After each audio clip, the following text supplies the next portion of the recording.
Il est 15 heures, c'est l'heure de votre journal, mesdames, messieurs. Bonjour, bienvenue. Tout de suite, les titres de cette édition.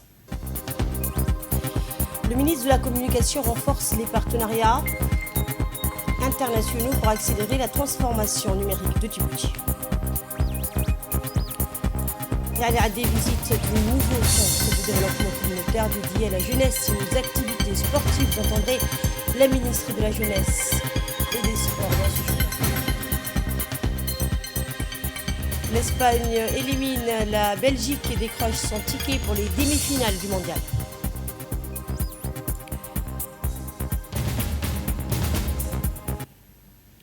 Bonjour et merci de nous accueillir chez vous. Djibouti participe à la 51e session de l'Assemblée parlementaire de la francophonie à Yaoundé du 7 au 12 juillet 2026. Une délégation de l'Assemblée nationale de la République de Djibouti a pris part à la 51e session de l'Assemblée parlementaire de la francophonie tenue à Yaoundé au Cameroun. Conduite par le député Omar Ahmed Ouass, vice-président de l'Assemblée nationale, représentant le président de l'institution. La délégation djiboutienne comprenait également Omar Abdoulaye Ahmed, président délégué de la section djiboutienne de l'APF, ainsi que l'honorable Abdallah Mohamed Ibrahim, membre de la section. La délégation a participé à la cérémonie solennelle d'ouverture organisée au Palais des Congrès de Yaoundé sous le haut patronage du président camerounais Paul Biya. La cérémonie a réuni les autorités camerounaises et les responsables de l'Assemblée parlementaire de la francophonie et les représentants des parlements membres. Placée sous le signe du dialogue et de la coopération, cette session a rassemblé les parlementaires francophones autour des grands défis politiques, institutionnels, économiques et sociaux auxquels fait face l'espace francophone. Au cours des travaux, les représentants djiboutiens ont participé aux séances plénières ainsi qu'aux réunions de la commission politique et de la commission des affaires parlementaires. Les échanges ont porté notamment sur le renforcement de la démocratie, la promotion de l'état de droit, la consolidation des institutions parlementaires et le développement de la coopération interparlementaire. À travers leur participation, les parlementaires djiboutiens ont réaffirmé l'engagement de la République de Djibouti en faveur des valeurs de la francophonie, notamment le dialogue, la paix, la bonne gouvernance et le développement durable. En marge des travaux, la délégation a également tenu plusieurs rencontres avec des responsables parlementaires francophones contribuant au renforcement des relations d'amitié et de coopération entre Djibouti et les pays membres de l'APF. Cette participation illustre la volonté de l'Assemblée nationale djiboutienne de contribuer activement aux échanges de la francophonie parlementaire et de promouvoir une coopération internationale fondée sur le partage d'expériences et le rapprochement entre les peuples. Et après les enjeux parlementaires et diplomatiques à l'international placent désormais aux ambitions numériques à Djibouti sur la scène mondiale. À Genève, le ministre de la Communication a multiplié les rencontres pour renforcer les partenariats dans le domaine des technologies et de l'intelligence artificielle. Le ministre de la Communication a achevé hier sa mission à Genève, en Suisse, où il a représenté Djibouti au Forum mondial sur la société de l'information, ainsi qu'au sommet international consacré aux enjeux de l'intelligence artificielle. À la tête d'une délégation djiboutienne, le ministre a multiplié les rencontres avec plusieurs responsables internationaux du secteur numérique, avec pour objectif de renforcer les partenariats stratégiques et d'accélérer la transformation numérique de Djibouti. Parmi ces échanges figure une rencontre avec la secrétaire générale de l'Union internationale des télécommunications. Les discussions ont porté sur les perspectives d'un accompagnement renforcé de l'UIT dans les domaines du numérique et de l'intelligence artificielle. Le ministre s'est également entretenu avec le directeur du Bureau de développement des télécommunications de l'UIT.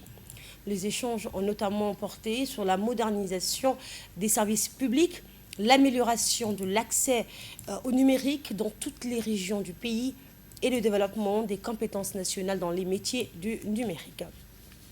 Intervenant dans l'ordre de la table ronde ministérielle, Mohamed Abdelkader Moussa Halem a présenté la vision de Djibouti en matière de transformation digitale.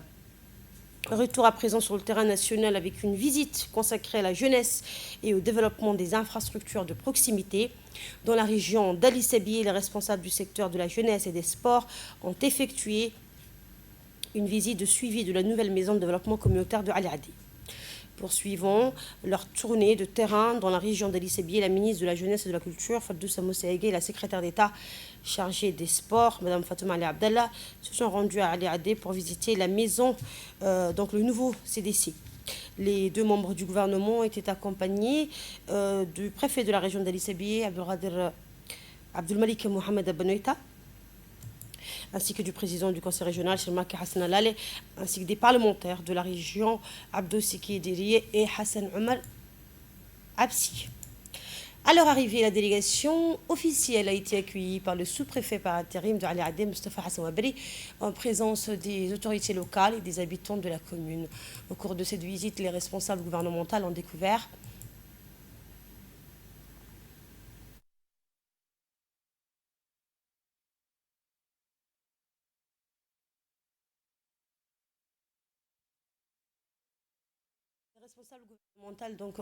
ont découvert les différents espaces de la du nouveau CDC et se sont informés sur son fonctionnement.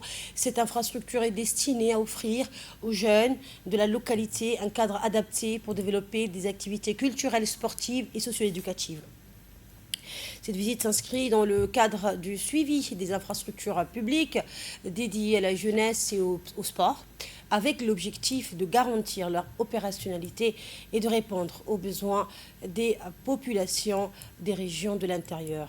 À travers ces actions, le gouvernement réaffirme son engagement à accompagner la jeunesse djiboutienne en mettant à sa disposition des équipements modernes, accessibles et favorisant son épanouissement. La délégation gouvernementale a également échangé avec les autorités locales et les représentants de la population d'Ali Adé. Le président du conseil régional d'Ali Sebier et le député Hassan Omar Absi sont revenus sur l'importance de cette nouvelle infrastructure dédiée au développement communautaire et à l'accompagnement de la jeunesse.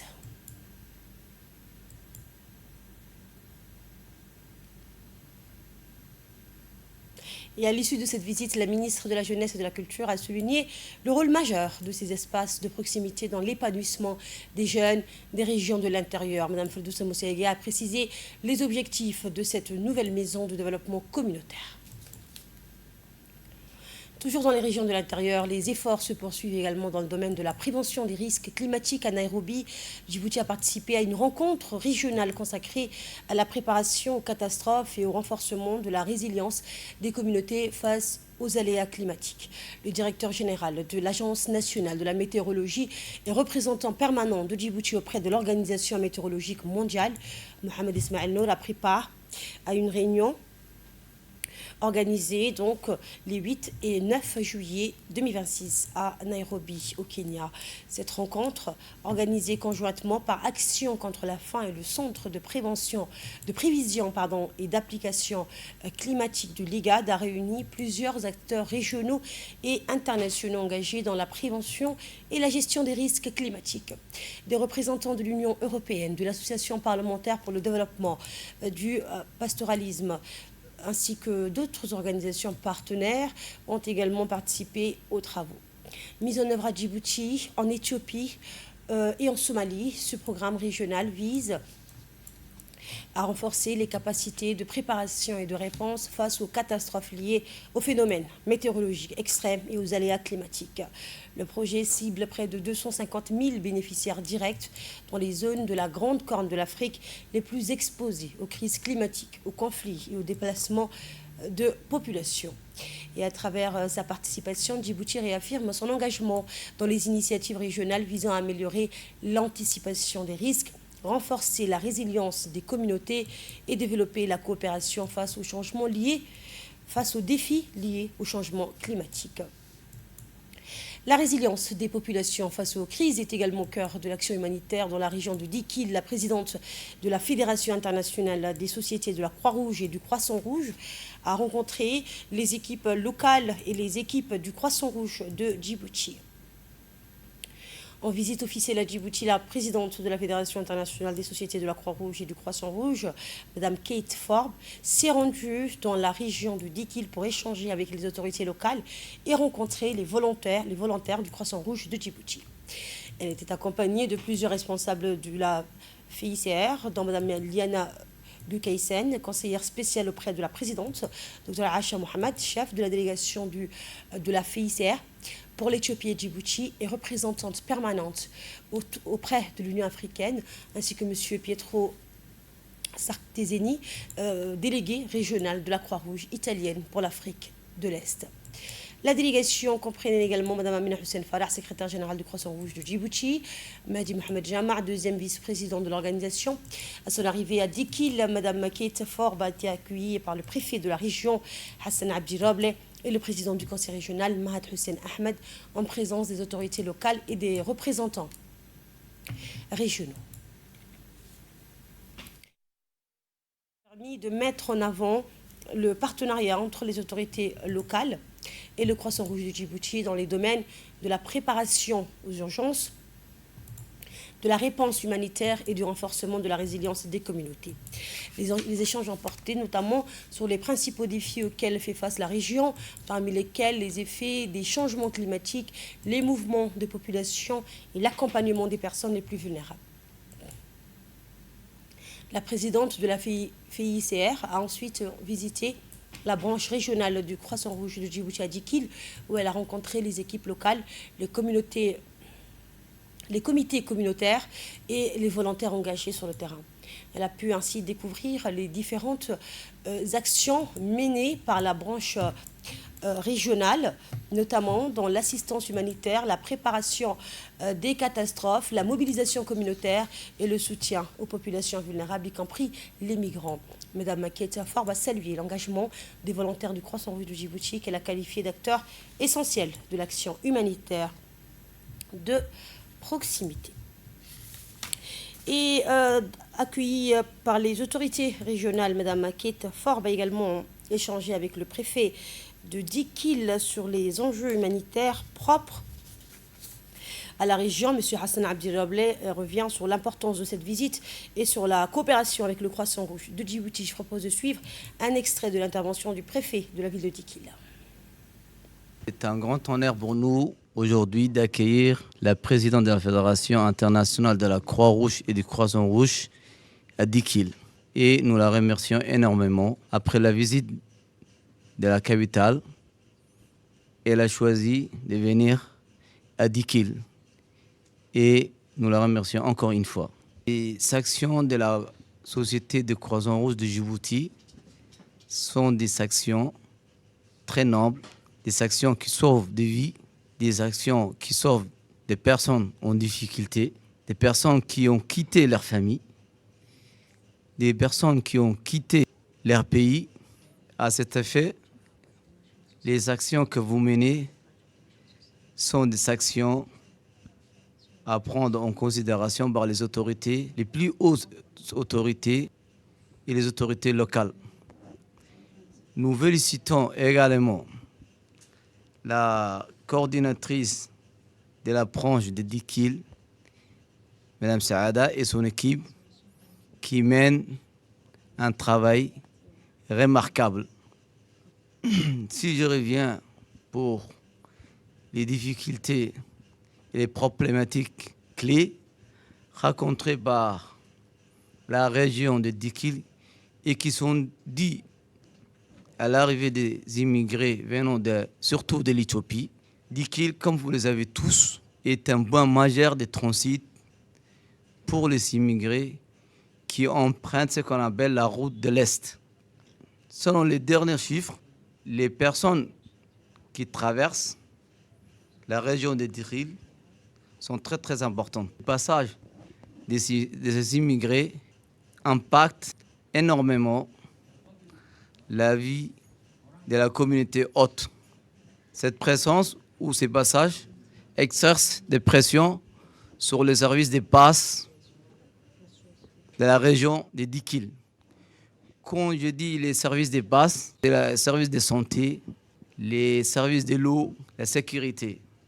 Il y a également sur les plans socio-économiques, il y a l'augmentation des chômeurs. Pourquoi? Parce que les immigrés qui arrivent dans la ville de Dikil prennent souvent les petits travaux, les petits métiers qui devraient être occupés par des Djiboutiens.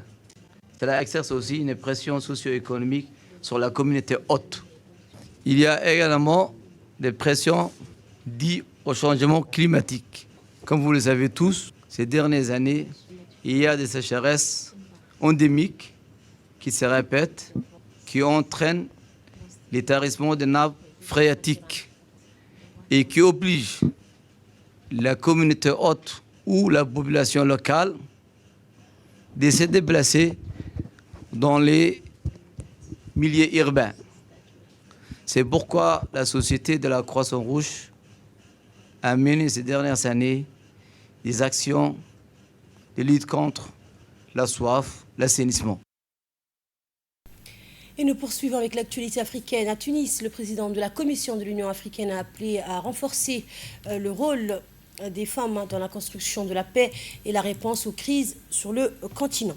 Le président de la Commission de l'Union africaine, Mohamed Ali Youssouf, a appelé à renforcer la résilience des femmes africaines face aux crises lors de l'ouverture du 6e forum de haut niveau sur les femmes, la paix et la sécurité à Tunis. Il a plaidé pour une plus grande participation des femmes dans les processus de paix et de décision face aux défis liés au conflit, au changement climatique et aux difficultés économiques qui touchent le continent. Toujours en Afrique, un autre défi majeur était au centre des discussions, celui de la gestion durable des déchets. Au Cameroun, un symposium international réunit experts et responsables pour réfléchir à la transformation des déchets en opportunités économiques et environnementales.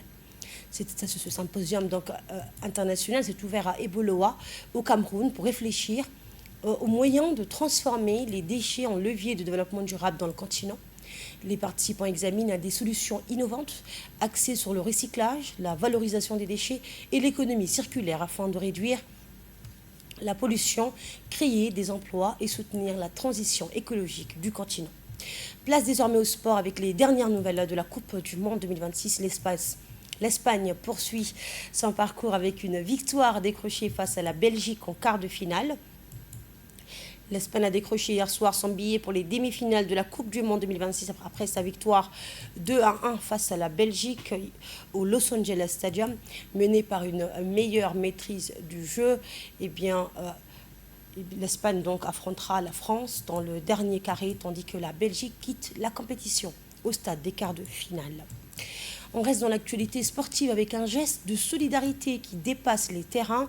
À Gaza, un supporter palestinien a rendu hommage à l'entraîneur égyptien Hussam Hassan après son geste en faveur de la Palestine, après que ce dernier a brandi le drapeau palestinien, y voyant un symbole de solidarité et de soutien au peuple palestinien. En hommage à cette initiative, il a réalisé une œuvre artistique sur les rivages de Gaza pour exprimer sa reconnaissance et mettre en avant les liens entre les peuples palestiniens et égyptiens. Et enfin, dans l'actualité internationale, les efforts diplomatiques se poursuivent pour éviter une nouvelle escalade au Moyen-Orient. Le Qatar mène une médiation entre Téhéran et Washington afin de préserver le cessez-le-feu et maintenir le dialogue ouvert. Cette initiative intervient dans un contexte marqué par la reprise des tensions, des frappes aériennes et des divergences sur l'avenir des négociations entre Washington et Téhéran. Et c'est la fin de cette édition. Merci de nous avoir suivis. Retrouvez toute l'actualité nationale et internationale dans nos prochains rendez-vous d'information. Très bonne journée à tous.